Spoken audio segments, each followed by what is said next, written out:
अलि यस्तो हात त्यस्तो गर यस्तो हुन्न यस्तो अनि टोपी भुइएर आएर कुता मुठी पारेर नारी हेर्छ अलग ही लेवल का बंदा था अब आँखा बन्दै गरेर पनि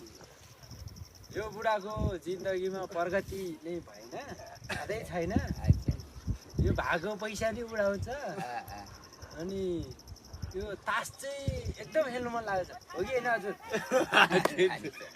हो कि होइन हो कि पार्टनर हो त तास भोटिङ चौतारीबाट सुन्छौँ कोही त चुप यसलाई लिएर जानु पर्ला पहिला चाहिँ होइन यो बुढा रक्सी आएर कुकुर बिग्रियो भन्दा बुझ्दि नपुगेको अरू त त्यस्तै हो कति वर्ष पुग्यो अब 65 पुग्यो नि अब 65 पुग्यो अब एज हेर्छ न ओ गुरु बाबा ल टक लकै 67 वर्षमा चाहिँ तपाईँ सिद्धिँदो रहेछ